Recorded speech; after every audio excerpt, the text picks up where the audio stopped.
All right, now it's time for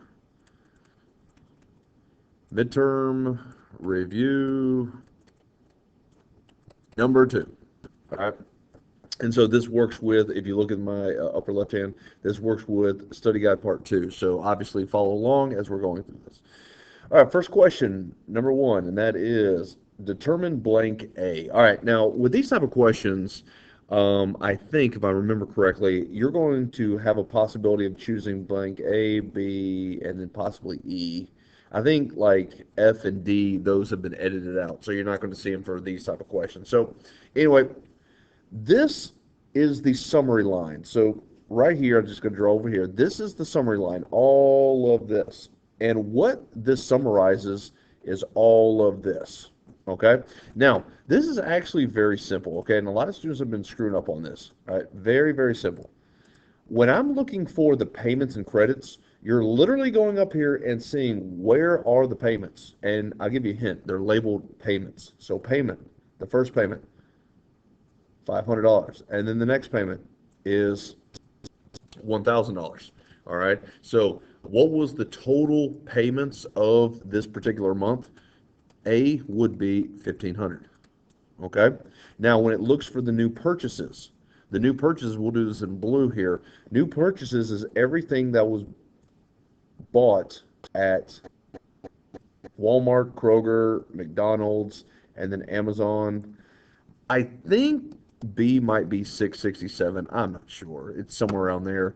And then lastly, E. Now, E again, super easy. Look at the APR. The APR is 36%. APR is the yearly. All right. This is the yearly. The MPR is the monthly. All right. So to go from yearly to monthly, I simply divide it by 12. So C would be, or I'm sorry, E. This would be E. E would be 36 divided by 12, which would be 3%. All right, there you go. Question number 1.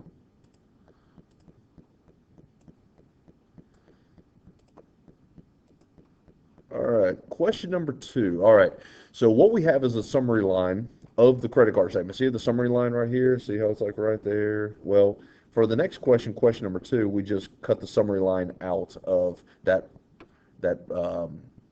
credit card statement. All right.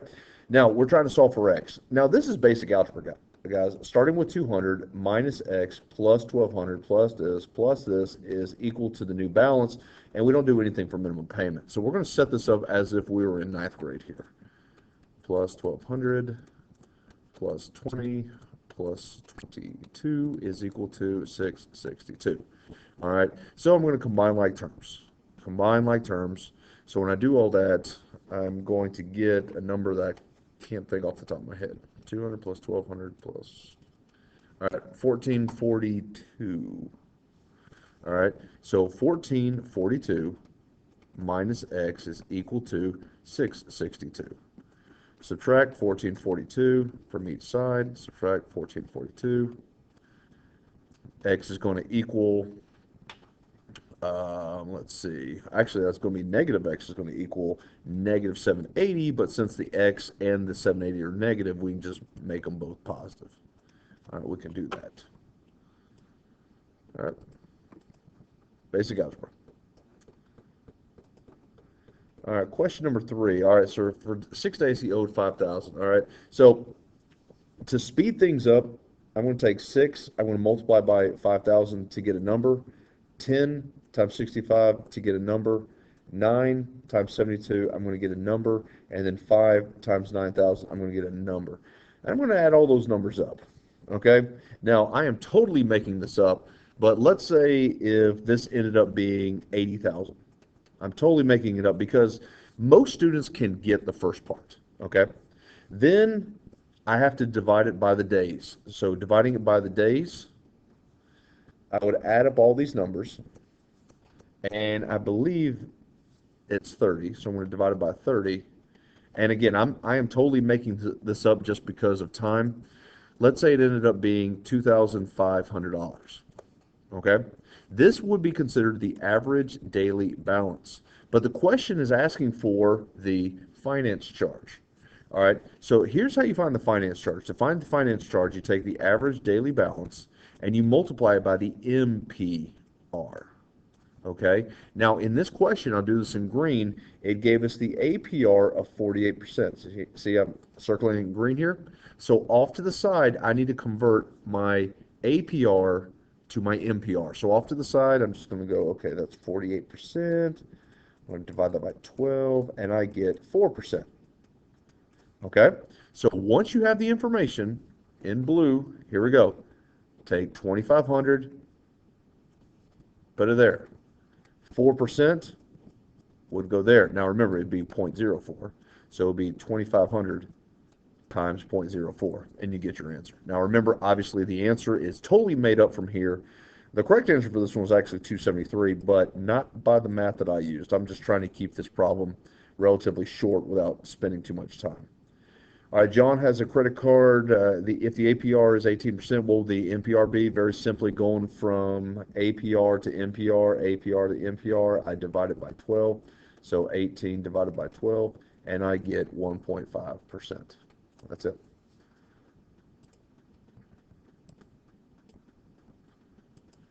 All right, Toby has a credit card with a line of credit 2,000. He made the following purchases. What is available credit? All right. So these type of questions have been screwing some folks up. All right, so let's talk about this one, okay? It says he made the following purchases. This. All right. So I'm going to add all that up, and I believe I get 1377, I think. Let me just check to be on the safe side. 1367, my bad. So, sorry. 1367. Let me scratch it out. So 1367. Now, this represents his balance. All right. Now, 1367 basically means this is how much he owes. All right. He owes 1367. These type of questions may ask how much does he owe. All right. But this particular question says how much available credit, meaning how much can he spend, how much more can he spend before he hits the 2,000 mark. All right, well, if he owes 1367, if he has a max credit of 2,000, well, simple subtraction problem is going to give it to us. So his available credit would be 633. So be careful with these. Sometimes the question will be set up just like this, but it will ask, what is his balance? All right, which again, if it was his balance, it'd be 1367. So be careful with that. Sometimes those questions are sneaky, and you got to really read it to see what's going on. All right. So John has a credit line of $9,000 on his credit card. He had a previous balance of 600, and he made a $300 payment. So he started with $600. He owed that, and then we subtract a 300 payment to get 300. But he decided to go on another spending spree, and it's 2,300. Now this is again his balance, but the question isn't asking for his balance; it's asking for his available credit, like the one before it. So very simply, I'm just going to take his max credit and subtract it by how much he owes, and I get 6,700. All right, I was kind of hoping that it would give us the what is his available or what is his balance, but that one did not work. John went to a car dealership to find a new truck. The price of the truck is 46,000. TAVT was 6%. Doc fee. Okay, so what is total purchase price of the truck? First off, we got to take the price of the truck, which is 46,000, times it by the TAVT, which is 0.06. We're going to get our tax. We add it back. All right, a lot of students don't like to add it back for some reason. They get a number that's actually less than what the truck originally was. Don't be that person.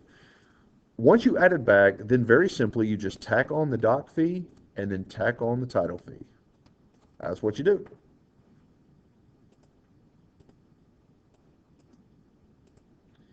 All right, question number 8. Bob drove his car to 25,470. His transportation, blah, blah, blah. What is his cost per mile?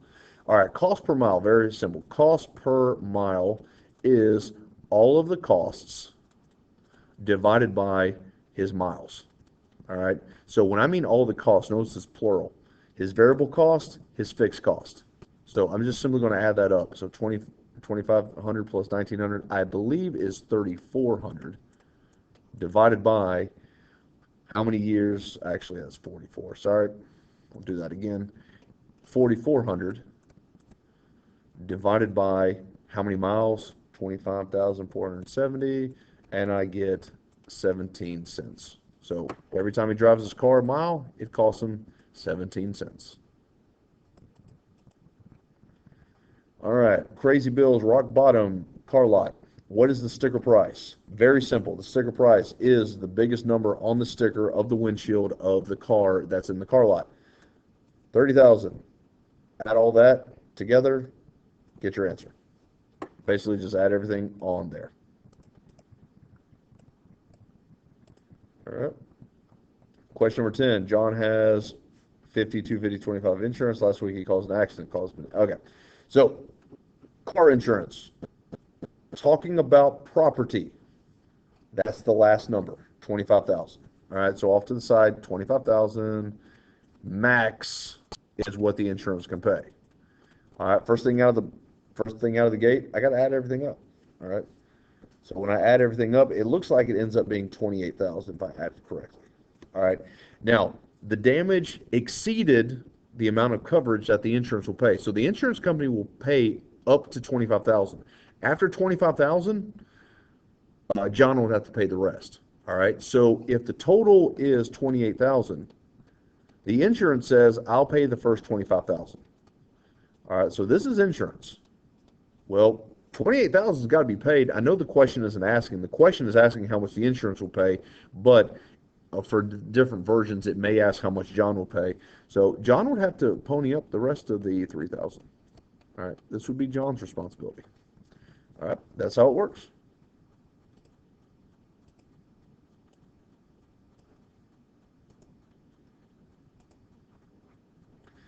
All right. Oh, same exact question, different numbers. All right, first thing I got to do, add all that up. Let's see, 8, I think it ends up being 22,000. All right. Again, same insurance, 25 max. So $25,000 max. All right. So remember, folks, that the insurance will pay. Basically, let me draw it out this way. Everything from $1 all the way to 25,000 is what the insurance will pay. Insurance pay. Okay. Anything from 25,000 basic and beyond to who knows, that's what John will pay.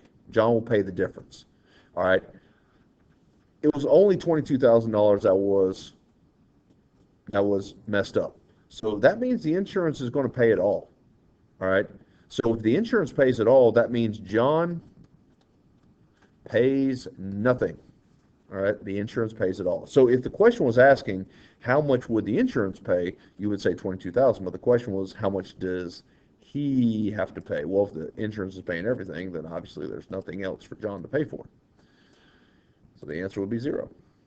All right, John backed his car into his new car into a utility pole. Luckily, the pole's not damaged, but he took it to the body shop. Okay. All right, so $4,000 is the bill, but he has to pay a $1,500 deductible. All right, so $4,000 is the bill. The deductible is the first $1,500. This is what John's got to pay. John's got to pay his deductible always to get his car fixed. Whatever's left is what the insurance is going to pay. So whatever's left is what the insurance is going to pay. So that'd be $2,500. So this question could be asked, like the other ones, a couple different ways. It could say how much is John responsible for, which would be $1,500, or sometimes it could be how much is the insurance responsible for, which would be $2,500. So just again, read the question to make sure you're going to answer it correctly. All right, John's annual premium is $1,204. He pays semi-annually. There's a $1 payment surcharge. What is this semi-annually payment? All right, so the annual premium is his basically what is called his yearly bill. This is how much he's got to pay every year. All right, but he pays it semi-annually. Now remember, semi-annually is 2. You should know that. So 1,204 divided by 2 gives you $602. All right, but there's a $1 per payment surcharge. So we're just going to tack on $1. So every time he pays, he just has to add that extra dollar to get his actual payment. All right. So question number 14. Now, most of you guys are actually pretty good at this, so I'm going to kind of speed up on this one a little bit because this can take a while. All right. Here we go. First off, remember, 50 represents how much insurance money or how much money the insurance will pay. The 150 represents the max. So this is the max. This is for one person. Now, the 50 at the very end is property. We don't need it in this question here. So let's go through it. Question letter A. He needs $70,000 in medical or medical costs. Insurance is going to pay 50, which means Al's going to have to pay the rest. So the running total payout would be 50. Okay? Now notice B. B really got hurt. $106,000. Well, insurance goes, well, you're going to get your money, just not from us. Not for all from us, I'm sorry. So insurance will go 50, which means Al's got to pay the additional 56, which means the insurance has paid $50 at or 100,000 at this point. Now you might be asking, well, where'd you get the 100,000? Well, notice how I'm drawing it. 50 to 50, 50 to that 50. It's a constant add, which is 100. Okay. Now C only needs 25,000. So 25,000 is obviously under 50,000, so all of it will come from the insurance, which means Al will get a break here. He doesn't have to pay for anything. So now we're at 125. All right. D needs 11,000. All right. That'll pay for everything. Now we're at 136. Now here's the thing to pay attention to. Pay attention to where we are with the running total payout because it maxes out at 150,000. Right here, we're at 136. So there's only $14,000 left. So the insurance will only pay $14,000 more dollars. Notice E. E needs 15,000. So if you were to give all 15,000 to the insurance has now capped. Oh, actually gone over its capped at 151,000. We can't do that. Insurance can't go over 150,000 in this example. So that means insurance will say, hey, I'll pay 14 of this 15,000, but Al, you got to pay the rest, which now means we are officially capped. So 0 is left for insurance, nothing left for insurance. Al needs $29,000. Well, he's going to get his money, not from the insurance though. Insurance 0. Al's going to pay it all. So he's going to pay all of his bills himself.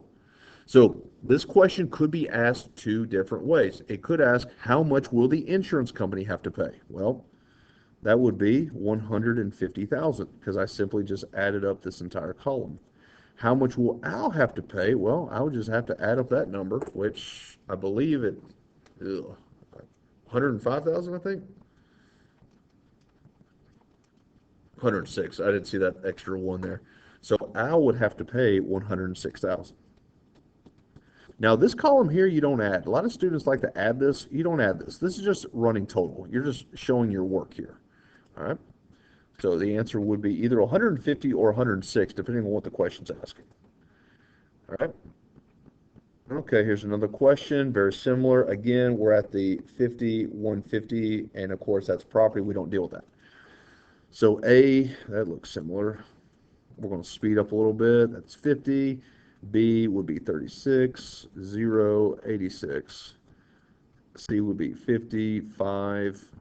And now we're at 86 plus 50, which I think is 136. Yes, 136, or which is 136,000. Hopefully you know what I'm abbreviating here. D is 11,000, 11,000, 0. Now, notice, guys, now we're at 147. It caps out at 150. I'm just going to put 150 there so you can see it.